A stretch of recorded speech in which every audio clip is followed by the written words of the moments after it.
let's go to our online and real-time access. So let's say, magbubook po tayo ng ticket. So yun po yung makikita natin. So dito sa history report, kapag nag-book kayo, dyan nyo makikita lahat ng na-book natin. And yung service charge, dito po kayo maglalagay ng markup ninyo. So mag-search muna po tayo. Try natin kasi actually nandito po ako sa coffee shop, ang gamit ko lang is data ng aking cellphone, no, ng mobile phone. Pero ang data lang naman ng requirements nito kung ano yung data na gamit mo ng pag Facebook, most likely pwede na rin po 'yon. So dito ganito lang po, no, initial information kapag magse-search ka po rito, kunyari domestic po na. Pagka mag-i-input po kayo nung saan kayo galing, hindi po tayo pwedeng maglagay ng diretso na magta-type ng Manila, no? So ang gagawin nyo lang, may abbreviation po yan. Let's say MNL, isi-select nyo, hindi po diretso na type. So pag lumabas po yan, i-click nyo po yung option. Then kunyari, going to domestic. Sabi nating Cebu, Davao, or kung saan may. Sabi nating Cebu. Kunyari sa Cebu, yan, i-click natin. Now, remember, pag ang mga procedure or policy po, or usually pong kalakaran sa ticketing, the more na mas malayo po yung date na binubuk natin, mas mura. The more na mas malapit yung date na binubuk natin, mas mahal at paiba-iba po ng. So ganun lang siya. Okay? So try naman po natin yung international. Balik po tayo sa dun sa dashboard para makita nyo rin. So that's baba ko lang muna po yung aking kasi mag-search ako sandali. Okay, so from Manila ulit, sabihin nating Hong Kong. Ayan. Hong Kong, kunyari ang date is, sabihin natin mga August, yan, para makita natin magkano yung presyo ng August. 22, sabihin natin ganyan. Search, this is international po. So lahat na po ng going to Hong Kong for this particular date, August 22, 2024. So hinuhugot na po ngayon dito. So hindi nyo na kailangan isa-isahin lahat ng airlines kasi kumbaga makikita nyo na automatic sino yung pinakamahal, pinakamura. So kung may client po kayo, tatanong nyo lang, may prefer po ba kayong airlines? Or yung pinakamura talaga ang gusto ninyo. So depende na sa airlines. Sorry po, sir. May tanong Ay, na po ako. sige, sige po. Baka may disadvantage po sa, let's say, sa booking from us sa Loadmana compared sa kung magbubook sila directly going sa online. So, what is the disadvantage yun? Baka mas mura doon kung magdidirect sila, di ba? Okay, ganito po yun. Case to case scenario, no? Kadalasan almost same at may mga time na mas mura pa po tayo. Ang pagkakaiba po, just to ano po, no, bigyan ko lang kayo ng idea. Actually, yung what we are offering, yung platform ni Loadmana is a business platform. Meaning to say, ang binibigay po sa atin is a business. Pwede nyong inegosyo, hindi po access as customer lang. So since na may mga protection po tayo sa mga airlines, kadalasan may mga special price po na binibigay sa atin. Ngayon, depende na po yung sa ating magiging markup na ilalagay.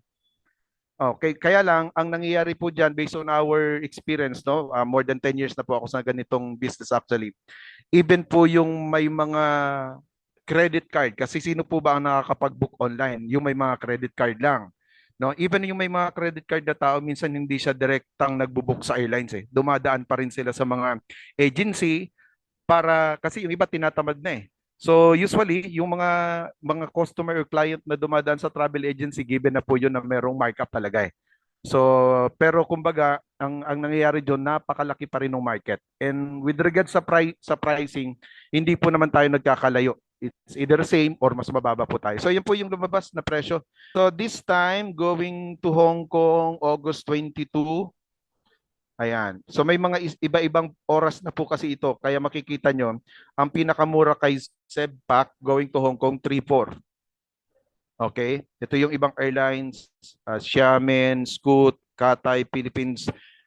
Ito pagka dito sa right side po, check nyo po yung sa right side. I-click ko po ito para makikita nyo yung ano pang ibang airlines. Ayan po siya. Ayan. Ayan. So, yan lahat po ng airlines going to Hong Kong. So, ilang airlines po yung lumabas na yan for that particular date po na pinili po natin. Yan. Ngayon, yung mga strategy po kung paano po natin to yung market, kapag may account na po kayo, doon po natin to i-discuss lahat. 'Di ba? Like yung mga tanong na ano yung ibang advantage natin, paano to i-market natin sa online or doon sa mga walking clients. Okay, so yan po yung actual. Actually, nakapag-test na rin po tayo dito with our load mana account. So pag binaba natin dyan, kasi magkakaiba ng time, pipili na lang po kayo kung ano yung prefer na airlines or time na gusto po ninyong i-book. Ayun. So gano'n lang po siya. So kung paano kayong nag-book ng process ng domestic, gano'n din po dun sa ating international. So let's go to the hotel. So example dito, ito yung sinasabi ko pag nag-book kayo by city. Sabihin nating Davao sa local muna, sa domestic muna. Yan, may hina yung... Ayan, hinihintay ko pong lumabas bago ko i-click yan. Kunyari Davao, kailan? So sabihin nating August 13 to 14, isang araw, apply. So pagka clinic mo yung August 13 to 14, one day, sa Davao, so click natin. While waiting po, baka may mga ibang gusto kayong i-raise na question. Ayun, sir, may tanong pa ako, sir. So, ibig Sige po. sabihin, sir, since ang load mana is nakasubscribe sa mga airlines, so ibig sabihin po, Yes po. meron tayong special price na Yes po. binikita natin? Yes sir, yes sir. See. Opo. Kasi direct yung platform natin sir, automatic po siya nakakonect sa lahat ng airlines. Kung kunyari sir ganito, nag-book kayo ng PAL. Pagka clinic nyo yung PAL, system na po ni PAL yung ina-access nyo, hindi na po system ni Loadman na yun. So, connected po siya real time. Yun po yung pong tinatawag nating API. So, yun po yung sinerch natin for Davao. Sa ngayon po, ang pinakamurang hotel, yung Chun Hotel, Davao, 2,193. So, magkakaiba-iba naman po, depende sa hotel. Homecrest, Waterfront, Park-In, etc. So, lahat ng hotel sa Davao, ito po yung makikita natin. So, let's say, kunyari itong Homecrest, clinic natin yung select, no? Ayan, so clinic po natin, ito po yung details sa baba, ito po yung option. Merong double premier, yung suite standard, etc. So every hotel magkakaiba po yung specification ng mga rooms. So pagka i-click mo yan, click mo lang yung book room, sa labas na po yung name dyan kung kanino po i-book. Ayan. So search din po natin yung international hotel. Sabihin natin Singapore. Singapore, try natin. Binating July 30 to 31. Then search. See to it na maglalagay po kayo ng date, no? Kasi pag nag-search po kayo ng walang date, kung hanggang kailan mula anong araw at hanggang kailan di po yun lalabas.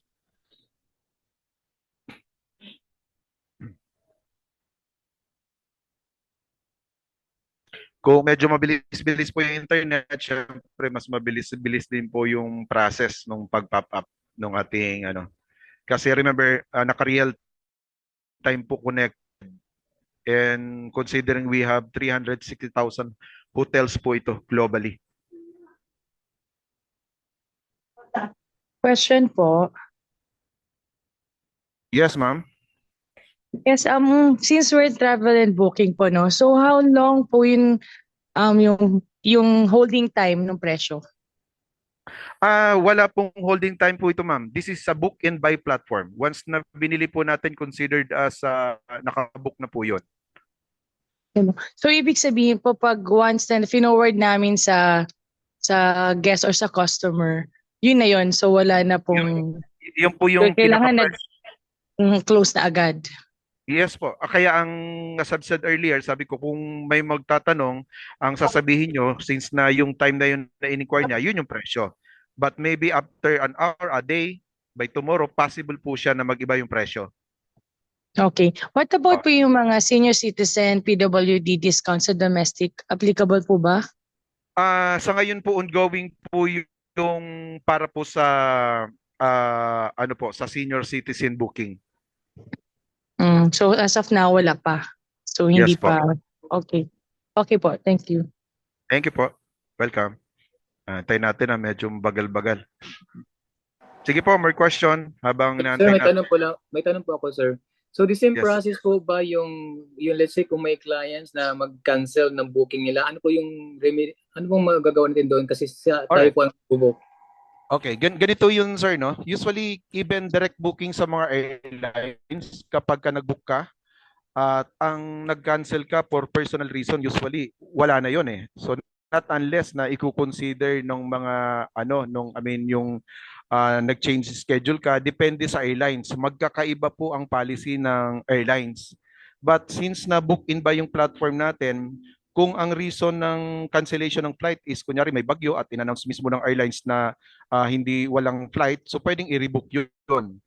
Pero kunyari nagbago lang isip, depende yun kung gaano katagal nagbagong isip na parang kunyari bukas na ba yung flight o mamaya na ba yung flight, ilang oras ba before flight. So magkakaiba po yung mga policy and guidelines and we will discuss that sa mga technical training na po.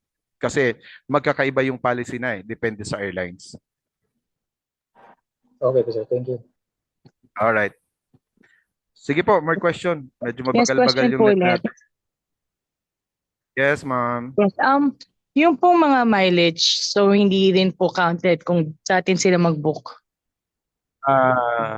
Hindi po ma'am. Wali kasi direct po tayo sa sa mga direct Dayload Mana. airlines So naman. hindi natin. Opo ma'am. Opo. Okay, thank you. Hello sir, good evening. Yes sir, yes sir. Sir, may question lang po. Sige po. Sir, ano yung pinagkaiba natin at advantage natin sa ibang agency po dito sa travel and tour natin ngayon? Mas mura po din. If we are talking directly sa competitors ng travel agency, definitely mas mahal sila. Okay po sir. Sa Thank you. standard, sa standard na price. Kasi lalo na po kung ang mga travel agency nasa loob ng mall, may mga pwestong binabayaran. But remember considering na ang mga markup nila ang mamahal. Pero marami pa ring kliyente at nabubuhay sila. So since tayo naman gagawin lang po natin to is online, so malaki po ang laban natin. Kaya depende na po ito ang laban na po, even mga member ni mga dealer po ni Loadmana, pwede maglaban-laban kasi depende ang markup nyo eh. 'Di ba? Kunyari yung isang member ang markup niya 300 lang, yung isa naging 500, yung isa 1,000. Kung nagmamadali 2,000, 'di ba? So magkakaiba. So kaya kumbaga kanya-kanyang strategy na po ang mangyayari diyan pagdating sa markup ng natin, ng ticket. Sige po, more question po while waiting dito sa Sir, meron pa po. No, sige po.